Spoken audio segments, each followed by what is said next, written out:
Oh, look what. I hope the house isn't on fire. Miss, please. Give me back that key. Be reasonable, Doreen. These antics won't get you anywhere. I need you to stop me. Come on. What's the matter? Oh, it's that young lady, doctor. Oh, good morning, Mr. Holmes. Good morning, Wilkins. She's A. Suffragette. We want women to have the right to vote. Yes, of course. And several other suffragettes invaded Mr. Charles Pimpleton's house and tried to get him to sign a petition. Pimplon seeing, it's the member of parliament who lives there on the corner. It's him, sir. We were just about to pass them around when that young lady escaped and put the suffragettes on herself. Sir. Why did you do that? Because we want to have the same rights as men. That's why. Yes, but I don't see how putting the handcuffs on you will give them to you. You can't understand, you're a man. Maybe she wants to wear pants too. I would wear them if I wanted to. Mr. Holmes, could you untie her? She put the handcuff key in her. I sent for an axe, sir. Yes, an axe. A little piece while you're at it. I'm just a woman. I think I can help you. I don't want anyone to help me. What she wants is to vote. He'd better go home. Make the soup. Min. Now stop me. I demand to be arrested. Yes, stop. I'd rather leave her to you, Mr. Holes. Feminist Ron. You'd arrest me if I were a man. Mr. Holmes, may we? I feel like you've already taken the liberty.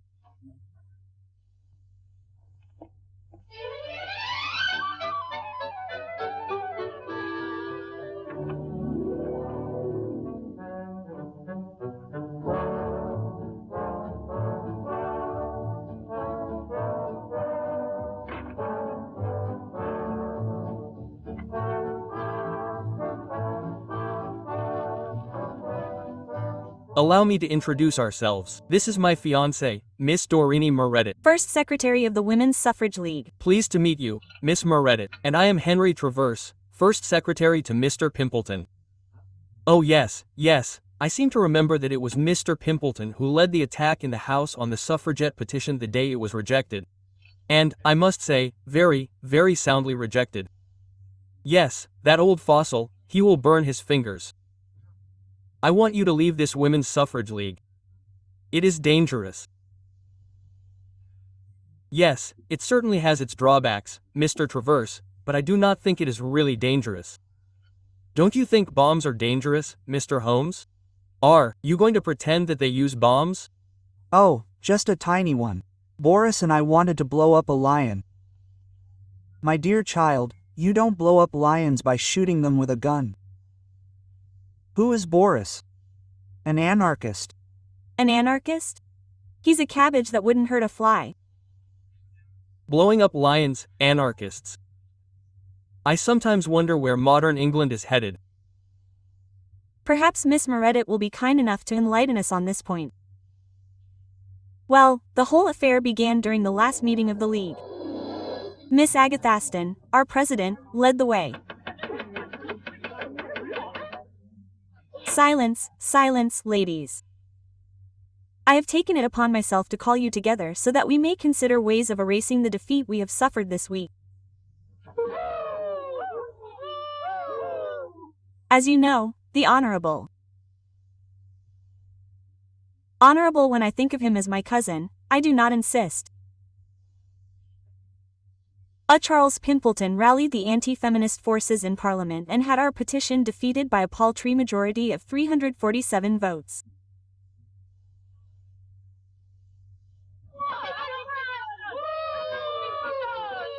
Ladies, the time has come for action. We must not allow ourselves to be humiliated any longer. What would JD have done in that case? What would Catherine of Russia have done?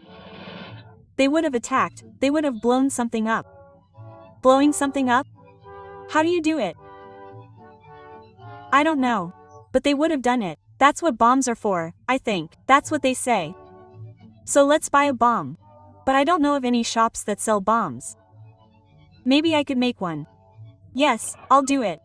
And how? I don't know, I've never tried. I'll look in a book. Well, What are we going to blow up? How about a lion? Beautiful, blowing up a lion. Oh, very small, of course. Of course, I didn't know how to make a bomb. So then. She put an ad in the Times for someone who could make bombs. Oh yes, yes. Dr. Watson and I read this ad and tried to decipher it, thinking it was written in code. It would never have occurred to us to consider the reality. Well, anyway, Boris answered it. Yes, yes, I am the person who makes the bomb. And you are the one who passed it on to. Yes, it is me. I am glad that you answered, sir. Mr. Torgoff Boris Torgoff, do you really know how to make a bomb, Mr. Torgoff? I have collected my bombs all over the world. Big bombs and also small ones. Bombs that make. And bombs that make. Oh, I want to warn you that we do not want to hurt anyone. We only want to blow up one of the lions in Trafalgar Square. I think a small bomb would suffice. One that makes and one that makes. Are your bombs dangerous?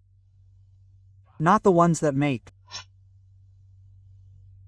Oh, I would like to ask you something else. It is a question of principle. Do you believe in the equality of the sexes? Excuse me, I am an anarchist. I believe in only one thing and it is nothing. Oh, excuse me, I misunderstood. Do you have the ingredients for the bomb? Of course. Well, I'm afraid you're making fun of me, but I don't know what makes a bomb. It doesn't matter, we'll go to the chemist and buy.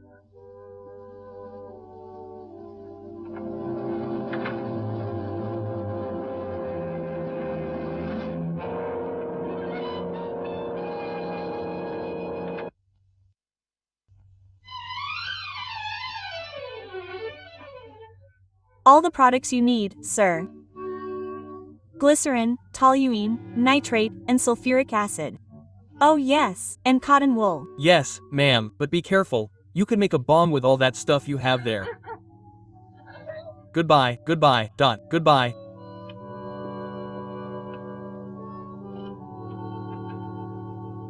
Glycerin. Toluene. Nitrate, and sulfuric acid. Acid, cotton wool. My God, you can only make one thing with that, a bomb.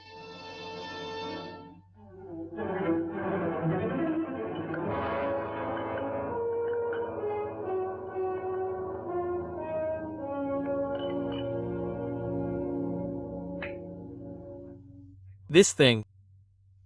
Green croquet ball. Who would suspect a green croquet ball? At least not me. Like that, it unscrews in two. Are you sure it will work? With a detonator? Yes. Without a detonator? No, detonator, I have to put it in. Did you buy wire? Yes. Oh no, my goodness, I forgot. Maybe a hairpin. That's possible.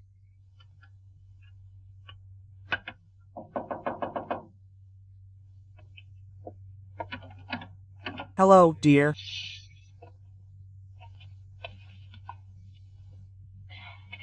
Guess what? A croquet ball is, you can see it. But it's not like that at all. So, I'll put it back in the garden, but come on, Henry.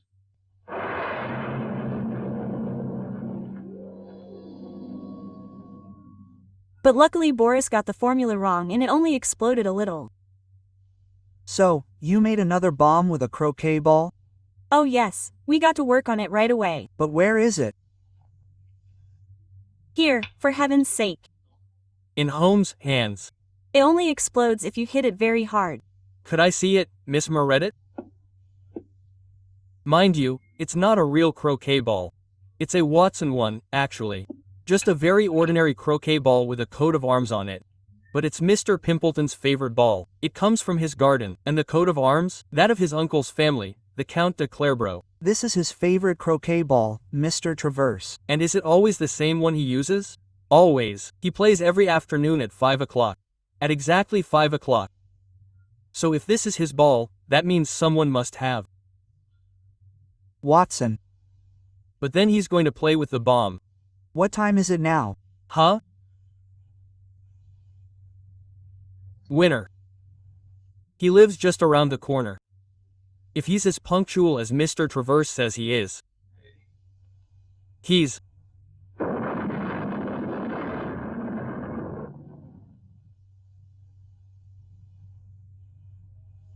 yes.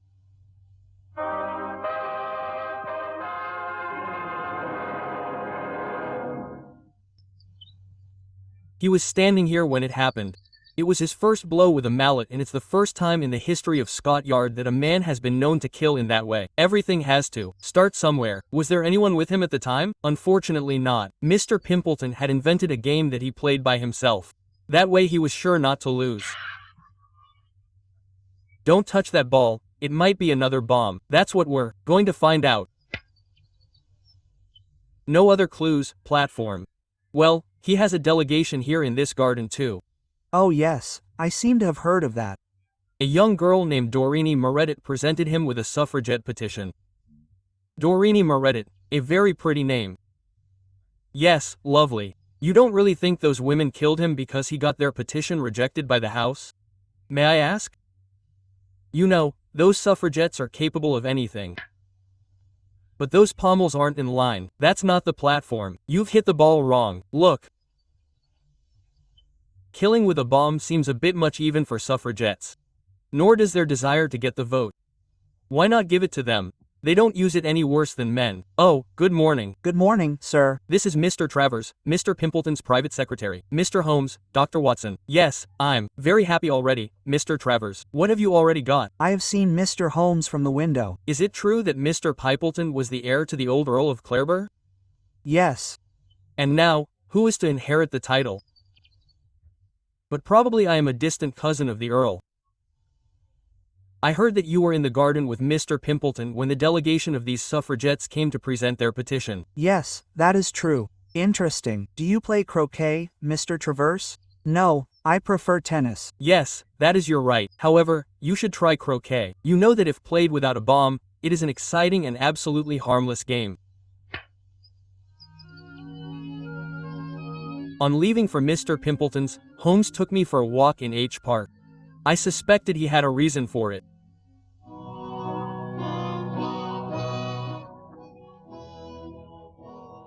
In this park where countless crowds are eager to hear us under the banner of freedom of speech, I appeal to the women of England for equal rights with men. We sew, wash dishes, give birth. We also want a vote. Since the creation of the world, women have been slaves to men. Men of England, you must fight. Fight so that women remain in their place in their kitchens. Women of England, get out of your kitchens. Give them the right to vote, and in 5 years, we will be the ones having their children. Sir, answer. Are women slaves? Sir, answer. Are they able to vote? I am not talking about trans languages.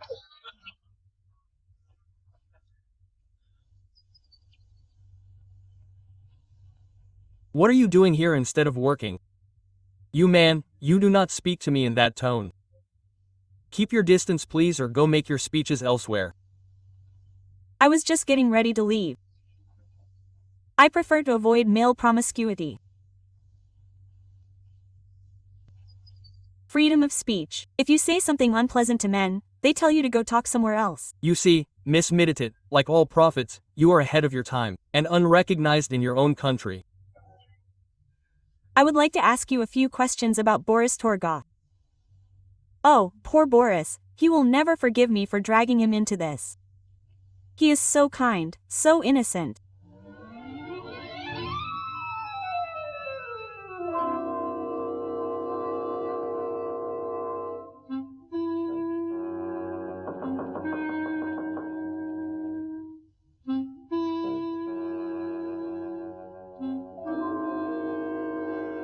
Who is it?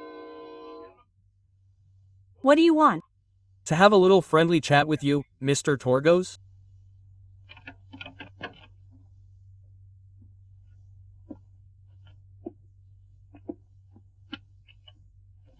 Let me introduce you to my good friend, Dr. Watson. I have heard that you make bombs, Mr. Torgoff. All kinds of big fires, small fires. I have. You only made one bomb for Miss Meredith? Oh, have you heard? Owned. I made 2 bombs for her, but the first one her lover accidentally blew up. He said. Do you know where the other bomb exploded? Yes, in Mr. Pimpleton's garden. This is not the first time a Turgov bomb has exploded in a bad place. Quote. Would you please explain how the bomb was substituted for the croquet ball? No, I did not go into the house. I was waiting outside. Then police came, and when police come, Turgov always goes away without exception. Of course, Miss Meredith says you sent her someone who makes little bags for carrying bombs. Yes, a friend of mine, it is true, makes bags for her for real. Who is he? Where does he live? A Greek named Shentenyong. He lives at 22 Peace Street. A Greek named Shentenong. He says he is a Greek. Should I doubt a friend? No, no, thank you very much, Mr. Torgoff. Come, Watson.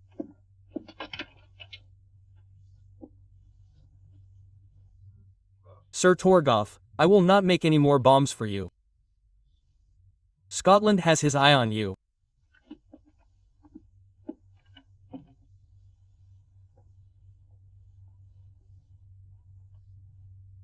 What? No more bombs. What would I do then? Perhaps paper filled with air. Why not?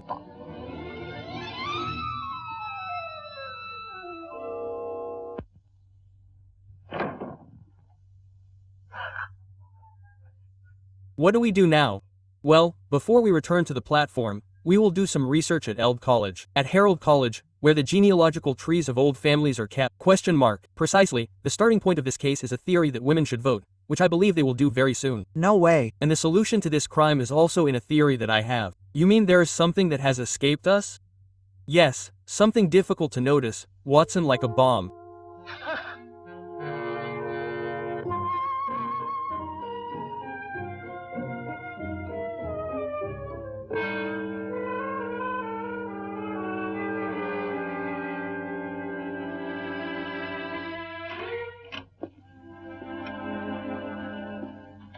Ah.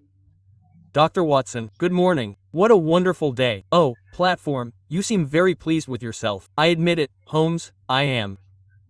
I will offer you a sample of Scotland Yard's work without any ridiculous experience, just good, solid police work. Excuse me, Dr. Watson. Let them in. Good, sir. Let who in? Everyone has told me about the unfortunate bomb story. Mission, please sit here.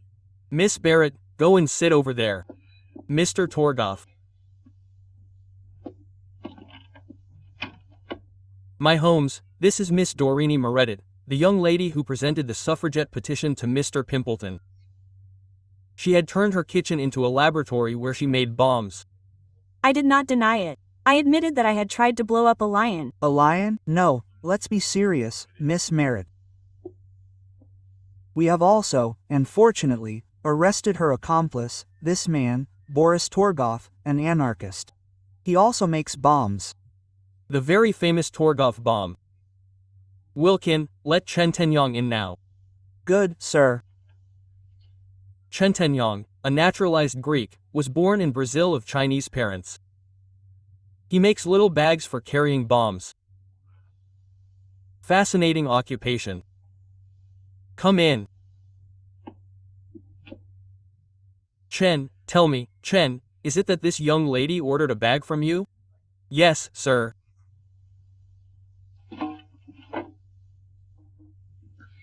This bag came from you. Yes, sir. I can't believe it. Well, there he is, Holmes, and that's the end of the case. Miss Murd tattooed Pimpleton because he was anti-feminist. Of course, the argument is very ingenious, but the problem is that it fails on one point. Which one? That neither Miss Murd nor Mr. Torgoff are guilty. Oh, I knew you wouldn't agree with me. You never do. Not very often, but sometimes. I admit it, sometimes. In any case, in this case, the real murderer killed Pimpleton for one reason and one reason only: to become the heir to the title of Claire Boru's estate. But who is the heir? Listen, Mr. Holmes, are you trying to insinuate that I... Miss Meredith, after it was decided during your meeting to blow up a lion, invited you to come to Mr. Pimpleton? But Agatha, we had to decide who would be the lion. Did you have the bomb then? Yes, I had it in my bag. Where? Just a minute. This gentleman had access to it too, as did this lady. What does that mean? The story Of the title of Claire Boru, which was created in 1417, is curious. There is a rather unusual clause attached to it. Once and only once, the title can pass to a woman if that woman is born to heirs, which would automatically make her a countess. The F has never occurred in the history of the title, at least until now. I am the first male heir of the family, but Agatha is my eldest. I refuse to stay here. Watson. Thank you. You will notice on the platform that this bag is identical to Miss Meredith's. Chen, let's see who ordered this second bag from you. That woman, Mr. Chen. Why didn't you tell me, huh? You didn't ask, sir, he asked. The exchange was therefore very simple and naturally premeditated. Come, Miss Axton, I can't believe it. I'd rather go.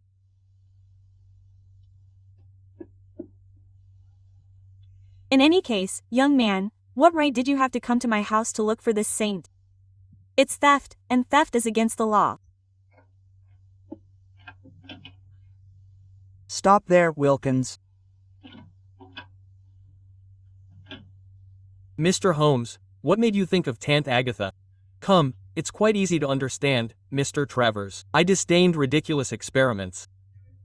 I simply knew, at the right moment, naturally, how to replace police routine with deduction. Are you going to the platform somewhere by chance? I crossed this office, Mr. Holmes. I put on my hat. I deduce therefore that I am leaving. Police routine will reveal to Mr. Holmes that I went to see the Commissioner of Police. I am going to ask him to do everything he can to encourage the feminist movement. Then, without a doubt, a woman inspector will occupy this office.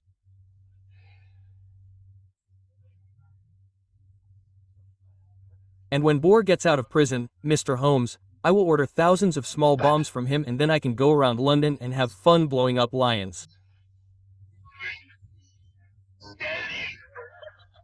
I salute you.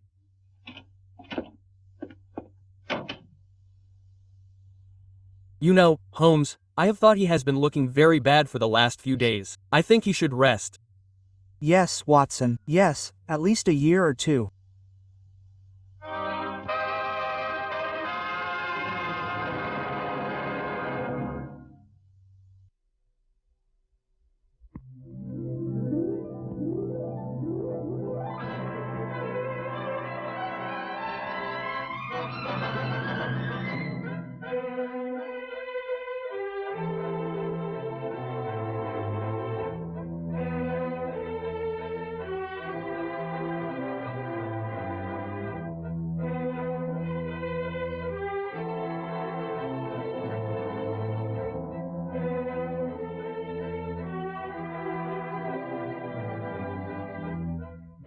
Glory.